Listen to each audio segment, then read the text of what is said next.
So, who Manannan was, the history of the living Manannan as well as the god Manannan. I'm going to touch on some of the items that are sacred to him, some of the items he had in his possession, some of them have got a trusted story to themselves. And then we'll divert into a couple of stories as we go, before chatting a little bit about his presence in the Isle of Man, Scotland, Wales, and then a little bit of my own personal gnosis. That's okay? Yeah. So,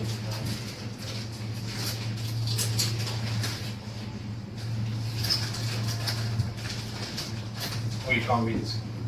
Sorry. So, Manannan had several important items that feature a lot in different parts of the Irish tales and different parts of the Welsh tales as well. One of his most famous things was the core bolg, or the crane skin bag. Now, there's two potential stories for this, which ties into the children of Lear, for one. But Aoife, which I forget is I think how it's pronounced, Aoife, Aoife, was the lover of Manannan's son, Ilbrek, in one story. And she was cursed by a jealous rival who was called Euchre. And that curse was very effective because it turned into a crane that lived for 200 years in Manannan's house. That was awkward parrot guest who ever had. There is another slight variant to that story as well, where Manannan's father, in this respect, Lear, has his father as well, called OBOD, I think it's called, their grandfather. Now, in this story, Elil was Lear's first wife, who's Aoife's sister, and they had children together, which are the famous children of Lear. Now, the children of Lear were doted upon by their father, and Aoife, when she replaced Elil as his second wife, because Elil had died, she grew very jealous of Lear's affection always being on the children and they were for her. As such, she turned them into swans. She was going to stab them up, but instead decided to go one less step down apparently. She turned the children into swans, and from there, let them keep their human voices, let them live until a priest came and fix them up.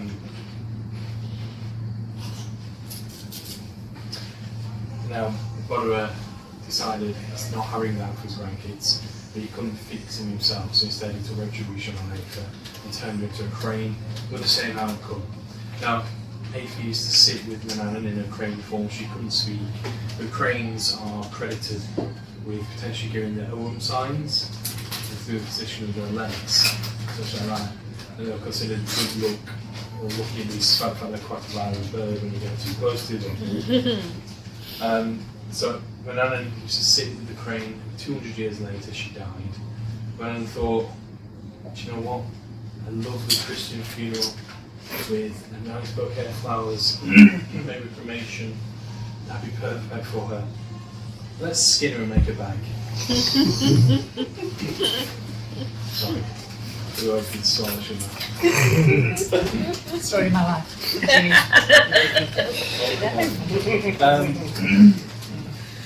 So, he makes a bag out of this magical crane skin, which empties and fills with the tides. And in this bag, which holds an awful lot, so either a very large crane, or it's like a TARDIS and it's bigger on the inside, he stored many different items.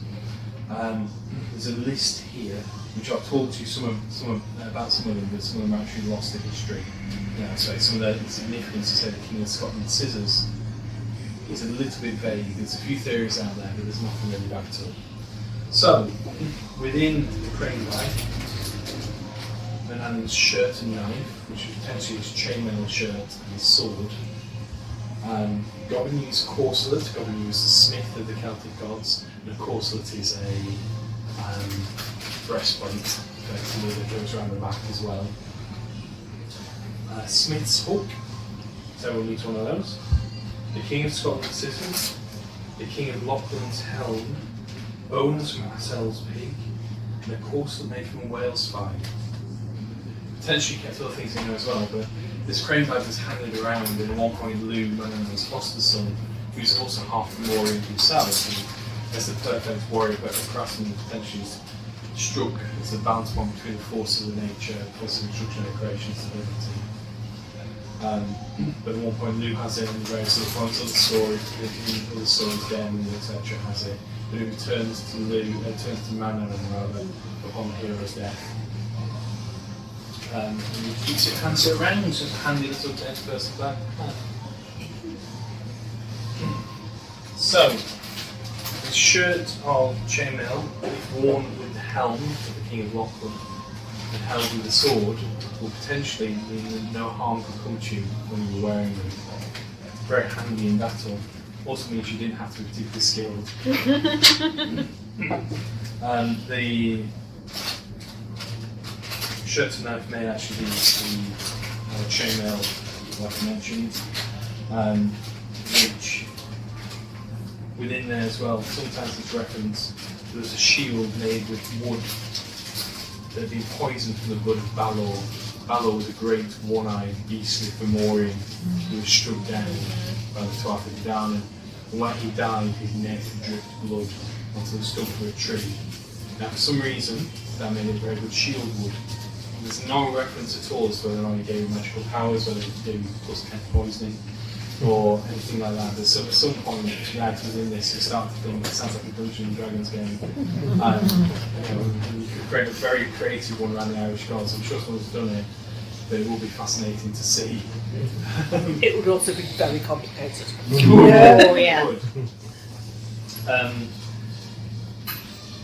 So the crane and the clan week, which is also the yellow tree, which is a spear used to create amazing feats of skill in the hands of warriors. It's literally a yellow tree. Now, as a bit of a dangerophile myself, I'm not entirely sure what tree that is. It could well be a Mahonia or something like that, which is yellow inside. But I'm not sure what the reference to the yellow is or why it's yellow, why it's important. I just want to mention it because someone will ask me otherwise. There's Fragrak, which is the Manx version of it, which is known as the Answerer. That's a sword which, if pointed at you, have no option but to tell the truth. It's also said to kill from one cut, whether that's a tiny little paper-looking cut or not. And when you see it on the sheath, now I'm sure this is a euphemism, when you see it unsheathed, you shall find yourself as weak as a woman in childbirth. And I'm sure there's some hidden mystery in there. I was just going to say, most women in childbirth are not very weak. They're usually considered quite strong. Yes, I found that myself. And I wasn't sure. This is why I mentioned about euphemism, because if we look at, say, the Welsh word for wand, it's the yard of magic, which is also a name for penis. So when the Welsh makes mention of someone's wand, you're not entirely sure what they're actually referring to when it's the yard of magic. It could be a little bit lewd or not. And a lot of these things in the original orations would have been told with smutty jokes hidden within. Like most of your talks then. Yeah. To be fair, they're not hidden. No, they're just completely out there. Yeah. Although these are being legs crossed. Swallow. So again, if you pointed out, you have to answer truthfully. There's also Mortalac, which is another sword, which leaves no mark when used, but can still kill you, so it leaves a perfect corpse. Which I think today will be a murderous key weapon within it. That sounds awesome. Mm-hmm. Yeah. There'll be a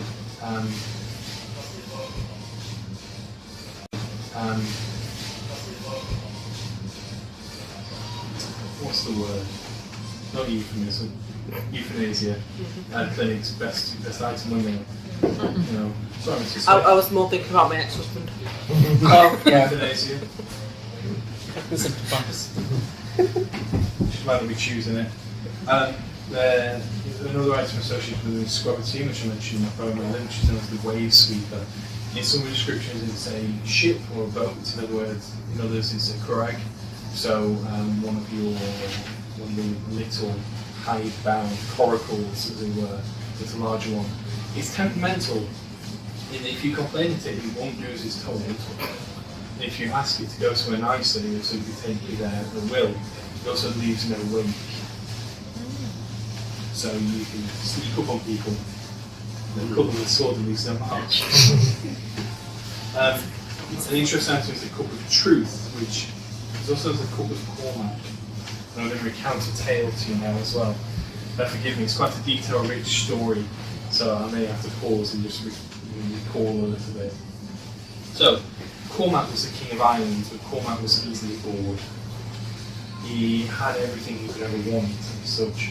Had a happy family, a pretty wife, riches beyond his wildest dreams, power, and he wasn't really challenged by anyone else who's hiking around and was important. One day he's looking out over the turrets of his fort, or his court rather, and sees, depending upon the tale, a swarthy looking old man dressed in fine clothes, or a very handsome young warrior with long flowing hair, standing in front of the gates, holding in his hand something that's making sweet, tingly music that looks like it's got silver apples jingling on them.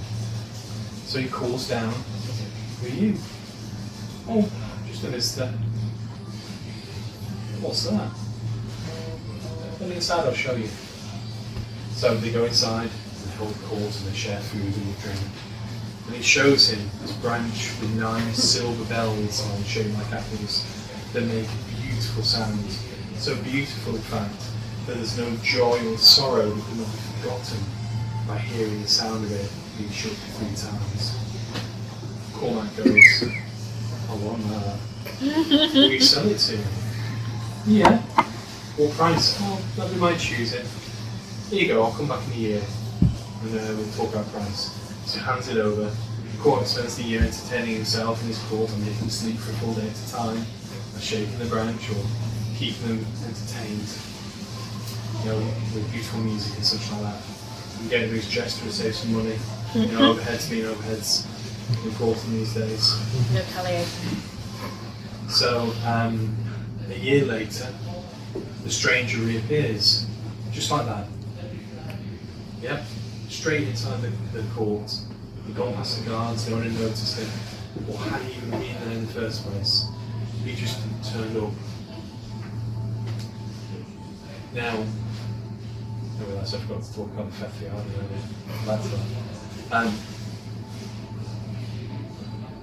Now he says, "Now I'm ready to name my price." Okay. In a slightly shorter version of the story, he says, "You can't refuse me because you promised. I will take your wife and your 2 children, the son and your daughter." "Okay, I'm on about to do so," he said. And he goes and tells his wife, who's sounding a little bit upset.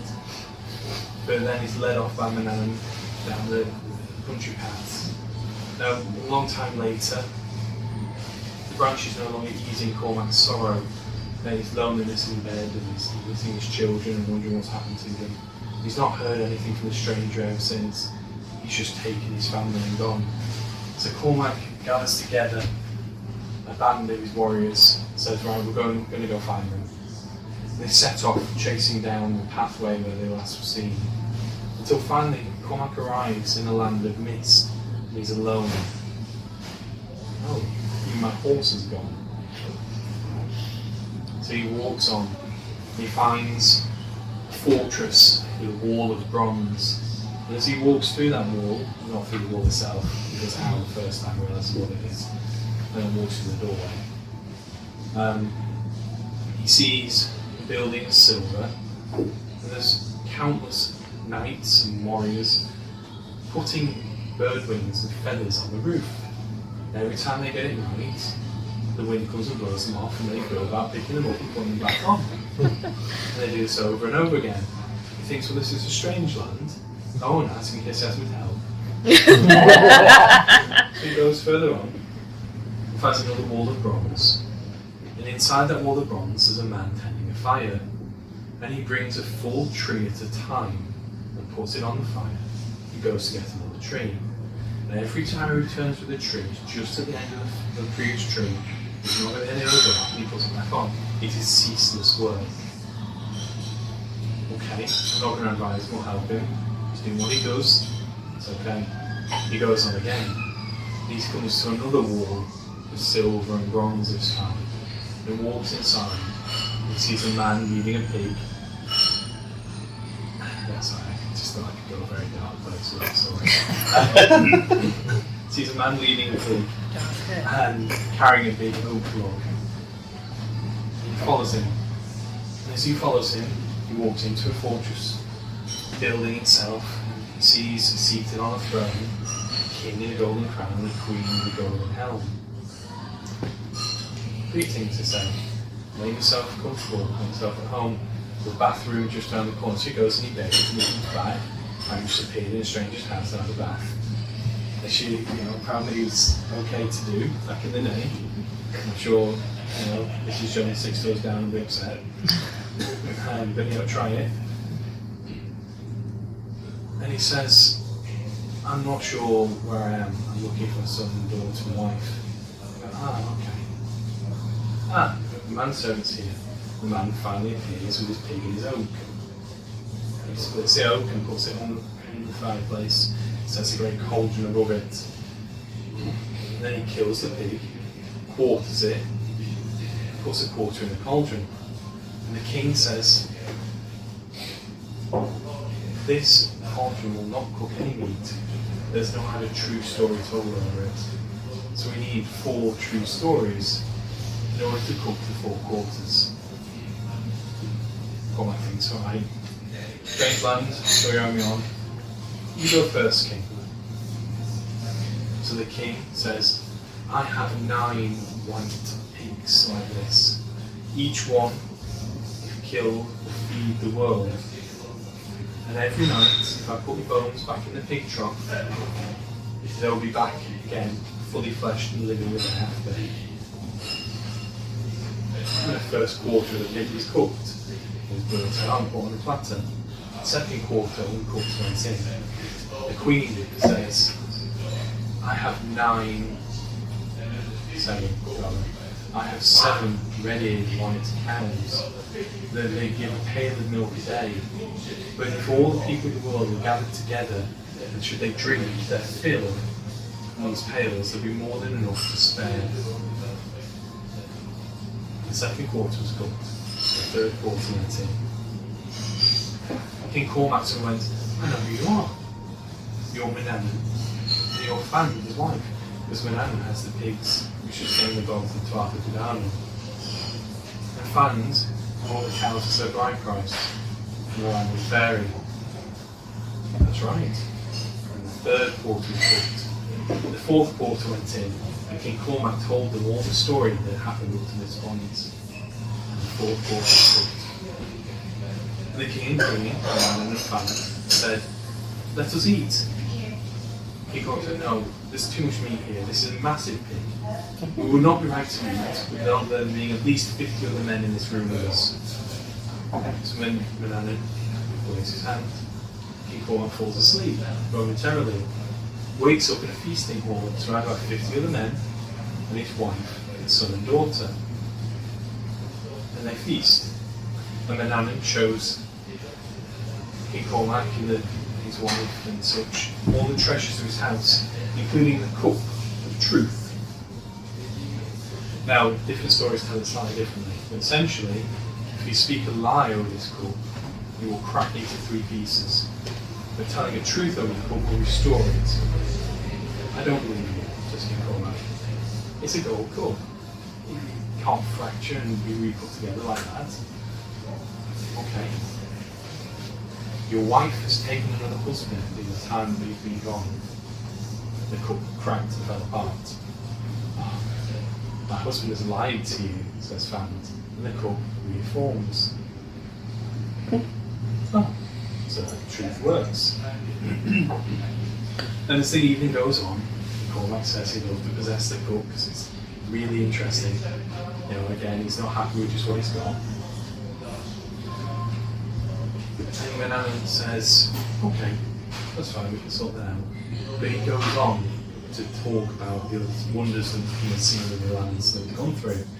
The King Cormac says, why were they putting burglars on the house roofs? What is the point? They keep blowing off. Says Manannan over the cup. Those men working and putting the burdens and feathers back on top of the roof, they are those who work in the world of art and trade. They will never grow rich because they keep burning the resources they have, the time they have, and the cup splits apart. The King Cormac goes, you're not telling me the truth though. And then he goes, that's because I cannot tell it to you. Because if I tell you the truth, the word will spread and they'll stop doing their task. And the cup reforms. And they go on chatter and such like that. And Manannan promises that he will give the cup to Cormac, but upon Cormac's death he will return to him. So, that cup gets a melody in later tales, but that's the story of the Cup of Truth, also known as the Cup of Cormac, which is a full manuscript all in itself. Wow. So, because of that, we will move on to briefly on to and they go on chatter and such like that. And Manannan promises that he will give the cup to Cormac, but upon Cormac's death he will return to him. So, that cup gets a melody in later tales, but that's the story of the Cup of Truth, also known as the Cup of Cormac, which is a full manuscript all in itself. Wow. So, because of that, we will move on to briefly on to animals. So, in one of the manuscripts, Manannán talks to those seeking the land of women, and oh sorry, no, he wakes up at home with his wife, son and daughter, with the golden cup, the bell stick, and the golden tablecloth that they were using as a reminder of whose it was. 7 months after he disappeared, he came on with that day cast. Sorry, I just forgot that last line. Really important bit. Yeah. But Manannán talks about seeing fish and whales and such like that as this cows and sheep in the sea. And to him it's as though he's looking at a great pasture rather than a great sea. So he has magical blackbirds again, and hounds, it's actually the venomous hounds. No one needs poison pooch. He has his own possession as well as fans 7 white cows. He has 3 cows, 1 white, 1 red and 1 black. They are aquatic, so they can walk on land, they will. Horses is associated with, partly because he can outrun them and he owns his own horse, Umbar, or Imbar, who can ride atop the waves, again leaving no mark. And also the white waves in the sea are said to be horses, they tie into Manannan. And you can look at the parallels between Rigatona, Rhiannon, etc. and horses when you come to the withering part of the tale. The crane, strangely, I'm not sure the crane's happy about this sort of change. And seabirds, and he's, as a shapeshifter, he can only transform his form as human, he can become a seabird at will. And swine. Now the swine are an interesting side, so I'll mention them briefly. I mentioned earlier Gobinu's Corsair, and I said that Gobinu was, it's actually saying Gobinu, it's Gobinov, or something like that. Not Gobinov. It's Russian. Gobinov, his Corsair, he was the smith of the gods, I mentioned earlier. Like Gobinu's swine are part of Gobinu's feast.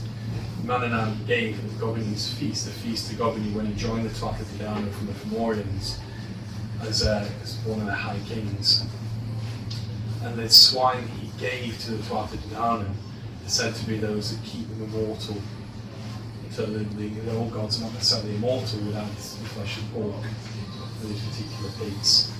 Which obviously you can draw parallels with Odin's swine, or Thor's goats, and such like that as well. But again, it's one of those things where probably that information is lost, but it's strongly hinted at in what's left. So we'll briefly talk about the Welsh Yeah, we can talk about Welsh. Manannán in the Welsh is contested, and it might just be collated or conflated, rather, as a deity, which means that the stories might just be aligned similarly enough that they're mixed and matched together. But Manannán and Maclear is too similar a name to me in Welsh to Manannán Maclear, Manannán Maclear in Irish. Manannán is mentioned briefly in the second and third, second and third branch of the Mabinogi, where he's seen as a brother of Bran, the giant Bran, and when they go to find Bronwen, who's been mistreated by the Irish king, and they burn her son, and all that malarkey happens. Nissien puts the lips on horses and puts violence down to the bone because he's a bit of a dick. What would Nissien do? Not that. So there's all that tale there. Manannán coming back with the head of Bran, the Blessed, having defeated the Irish, and dwell in a healing house for 80 years before realising it's a door out back to the real world. So this I choose to take as a Christianised version of Manannán in human form. And Manannán as a master craftsman and such like that. So I'll briefly recount the summary, essentially, of not the tale of Bronwen, but on the branch of the Mabinogi. So, Quick of David was the king of David who made friends with the fairy lord Manannán. And from there, he ended up marrying a woman called Rhiannon, who had been seen on a horse and turned out to be a deity herself, who in some tales was actually queen of the fairy realm in the world. So, they married Rhiannon, and they had a son called Pryderi. Now Pryderi as a baby disappeared due to a monstrous claw and he took a horse and threw him back by a tidal wave god. And he got the name Pryderi. This can be named a baby. Pryderi means anxiety. So you are now eased by anxiety, said Rhiannon as he was brought back to the court. So he also grew really fast. He was known as Guru the Golden Hair by his foster parents and became known as Pryderi. Pryderi inherited his father's title after Prick was killed, and went gallivanting about with Bran and such, fighting the Irish, playing with horses, and coming back over here. Manannán and Pryderi at that point head home, and while they're there, Pryderi agrees to get Manannán married to Rhiannon, because obviously his father's dead. I think Manannán rather, is a cool enough chap to actually marry his mother. Now, talk about open, progressive relationships. Do you know what we met? We killed some Irish folk, remember? So they do. And then a great mist falls upon the land. And the only people who are left in the land is Pryderi and his wife Kikfa. Kikfa means meat face, which is a really odd name for a queen. So anyway, meat face. Meat face and anxiety are left. So Pryderi and Kikfa and Manannán and Rhiannon are left. And they can't find anyone. It's as though every fire just stopped, every person just disappeared. So they live for a year in the land, hunting and using the remnants of the court's food before they decide they can't find anyone. This is all a bit weird after a year. Let's go to England to see what we can do. Manannán outdoes every craftsperson that he tries to do in the village to want to kill him, and he moves on. So it happens again, so it happens again. And eventually, they go back to the land where the country can do it, in Wales. And there's still no one there. But they take with them some swine and some seed, and they throw it at this. One time, great wine sow appears, so they go hunting for the sow. And it leads Pryderi to an interesting fairy fort, to what bits of fairy fort. And he touches a well, and he gets stuck. Manannan's wondering where he's gone, Manannan's wondering where he's gone. He sees him, so he decides to go back. So he tells Rhiannon and Kiko what's happened. And he goes, "So what mate you are?" He goes off and touches the well herself and gets stuck. So Manannan and Kiko left rather awkwardly, having both lost their spouse. It's this magical well and suddenly disappeared. Manannan's got a bit of an idea of what's going on. So he shows 3 fields of wheat.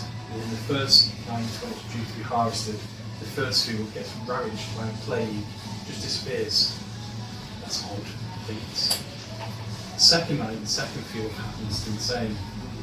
The third night, he watches. He sees an army of mice, some scurry up and eat all the grain. And he chases after them, and one is a bit fat. And he can't get away. So he picks it up by the tail, puts it in his pocket, takes it away and announces loudly to the surrounding area, "Tomorrow I shall hang this man as the thief." So... Sorry, I've got Dave the Bard in my head now. Got Dave the Bard's song about the thief in my head. Oh yeah. Thanks.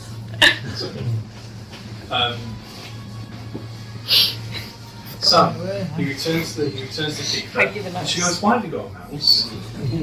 Where's the grain? This isn't working out. I hope." And he goes, "It's alright, tomorrow I'm going to hang this mouse as a thief."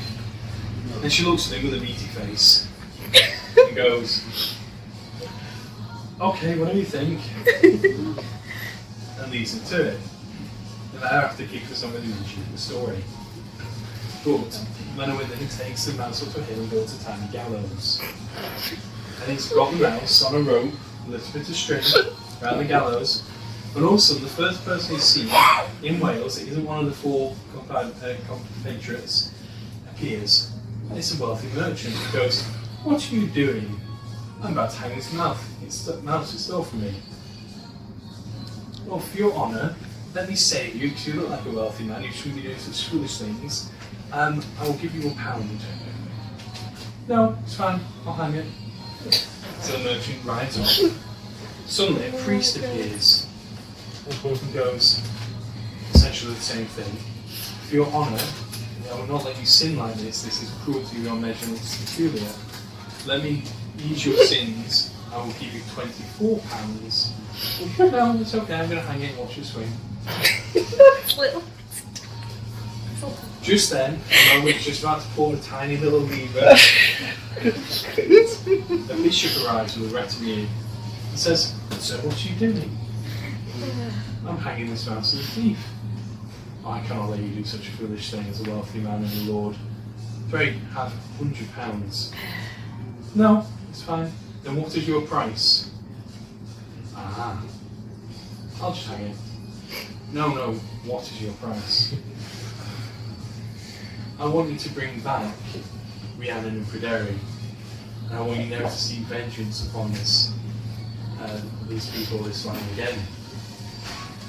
At which point the Gammons disappears, and instead of a bishop he stood a man called Lwyd. And Lwyd is the druid, or priest in some accounts, of these people this land again. At which point the Gammons disappears, and instead of a bishop he stood a man called Lwyd. And Lwyd is the druid, or priest in some accounts, of of the lord who was originally going to marry Rhiannon in one of the early branches, seeking vengeance when he'd been promised a vengeance would happen. What's his name now? It's interesting because the first time Badger in a Bag was played, whether they actually trapped the lord in a bag and keep the bag and say, "Is it a badger in there?" And the line in the actual Manannán goes, "And this was the first time Badger in a Bag was played." So, what a mental little game. Yeah, Welsh mythology. Fantastic. It is. Read the Mabinogion, seriously. There's some good translations out there. Or the Celtic Myth podcast show, years back now, did a read out loud version of it, which is quite entertaining. There's a link on the Moot page. It has little shing sound effects and such as well. Not for the mouse, they don't have swords. And I want to say Gary or something like that. I can't Yeah, I've got remember. chronicles in there. Anyway, I digress. Yeah. So the mouse turns out to be Fluid's pregnant wife, who was Okay. due with child to run away to Manannan court and was about to hang her as a thief. And it implies that Manannan knew all along, knew all along that something was amiss here. That he got the upper hand by catching his mouse. So, Fluid uncasts his spell, returns everyone as though they were never disappeared. Rhiannon and Pruderi appear back, bingo bango, everyone's happy. And that's about it. So, in the Manx law, it's very similar to Irish in a lot of respects. He can turn himself into a three-legged wheel and roll down the hills at speed, hence the three legs of man symbology, which is actually thought to be not only linked to Sicily through some of the connection, the royalty connection there, but thought to be an updated version of the Triskelion, as it were, as a national identity sign. So, I told you about the country of the Sedge Armada already. South of the Rhine is a mountain on the Isle of Man, where upon the top is an old hill fort. So I think there's the ruins. And every Tinworld Day, or Tinworld Eve, or every Midsummer's Eve, St. John's Eve, depending on which source you read, he said that the people of the Isle of Man would take a bundle or sheaf of reeds up to the top and lay them on the top of the Mabrule as a tithe, a nominal tithe, to thank Manannan for his blessings and keeping them safe, and to ask them again. Which I don't think is terrible, is it really? You can pick the reeds on your way. And I do a sort of version of that myself each year, up the Pikestones near us. So, there's a little prayer, which is Manx fisherman's prayer. Manwydd yn beg na clear. Obviously it's not in Manx, because you won't understand it, I doubt. Manannán beg na clear, little Manannan of the sea. Be blessed our islands, bless us and our boat going out well, coming in better, with living and dead in the boat. So you lost fishermen or fish in there. And Scotland, Carmina Gadelica, which was compiled between the 1860s and 1909, I think, as a collection of soothsayings and stories and blessings from the Scottish Highlands and such. There are many very old. That's this charm which involves Manannan for urinary ease. You hold the afflicted area, so I'm led to believe. The 9 wells of Maclear, relief on you to pour. Put out your blood, put rise to your urine. Your coward cow's black cow, great sea, red cascade, stop blood, flow urine. Which, I'm sure in Scots Gaelic is very poetic as well. But that's an old cure for if you have like kidney stones by the seams of it. Or for a UTI that's really severe. You can run the flow, some of the sea to eat your pisses. Right. So, lastly, in the sort of gnome section, there's quite a few oral folk tales in various counties of Ireland. The first, well, many of them relate to St. Patrick coming to the island and banishing Manannan. There's a part of me wonders whether or not it's a media campaign by Manannan in order to make his life a little easier, make him seem there and not there. In some stories, Manannan is banished into his kingdom castle, as it were, into the bottom of the sea, and he rises every 7 years near half the Isle of Man by St. Patrick. In others, St. Patrick was invited for a feast by Manannan, but one of the manservants told St. Patrick that he had poisoned his food. So in a fit of rage and punishment, Patrick turned Manannan into an eel or a salmon, a giant eel or a giant salmon. So if you ever see a giant eel or a giant salmon tail, you know. In others, he was banished to the bottom of a bottle to be trapped inside the bottom of the lake, guarding an iron chest of treasure. Now, villagers apparently went to dig that up by draining the lake, by digging a channel out, which continually kept filling about the silt. When they eventually drained the channel, they found the chest at the bottom. And they waited till the morning till it was getting dark. In the morning, they came, there was an unbreakable, immovable boulder sat on top of the chest.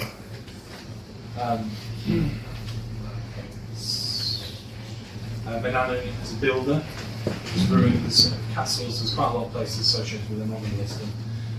They last so long because he uses the blood of slaughtered animals in the mortar.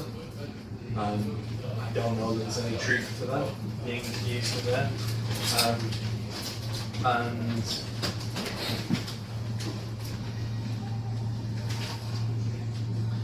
Manannán was turned by Patrick into a flying bird, particularly a dove in many cases, and you can hear him crying every 7 years. Very old dove. Finally, in this one, excuse me. Yeah, no worries. Hope you've enjoyed it. Yeah, thank you. St. Patrick challenged Manannán to see who was mighty, or whose God was mighty, which is the old chosen phrase which means the prisoner's tale. Manannán cast arms on the island, and St. Patrick lit his crozier, mentioned farms, and therefore said, "Ha, I can bring light." And therefore Manannán lost. And there's a common Good Friday, which is an interesting mishmash between Christianity and the old paganism aspects. Tradition on the Isle of Man, whereby they take flitters, which are limpets, cook them upside down with no iron involved, no iron tools, because they're very. The law says because of the iron nails used to drive through Jesus on the day of crucifixion on Good Friday, but you've also got to look at it from a critical point of view and remember that iron is often seen as anti-fairy, not anti-pesto. And the flitters, when they're eaten, you throw the shells back to sea and say, "Go show ni es bani onin," or something very similar to that, which means take these and bless us. And you give them back. I do something similar, and I did it before I knew that tradition, with oyster lids. When I find an oyster lid on the beach, throw them back in sets of 3, just nominal, because the law also suggests nominal worship in that respect is necessary. And to me, Manannán, from my own personal analysis, is an archetype, well not an archetype, it's the water cycle. So he is the water cycle in that respect. So he's the moors, he's the rain, he's the sea, he's the water that flows in the blood and the urine that comes out, and that's what he's using in the charm. He's the shoreline and the sea in that respect, and the moisture and the soil that gives life to things, and that's why I see it not truly as a creator god, that's why it's a deity that I work with, is a very big, wet spirit in that respect, and therefore I'll go up and give a normal tithe of the ancient tomb of Pipestones up on Ozark Moor each year on Midsummer's Eve, St. John's Eve, as it were. And why I write little bits of poetry and give talks, stuff like that. Cool. So, Fethiana, Cloak of Mist. The cloak he has is a shimmering cloak in the colour of the sea, which you can both see and not see. And it can be used either as the Cloak of Mist itself, the Cloak of Banishment, or some thought that Fethiana, meaning Lord's Mist or Lord's Cloak, is actually a charm that the cloak enhances. And when you announce the charm, is when you can bring down a curtain of mist. So, Lord's Fog. So, anyway, any questions?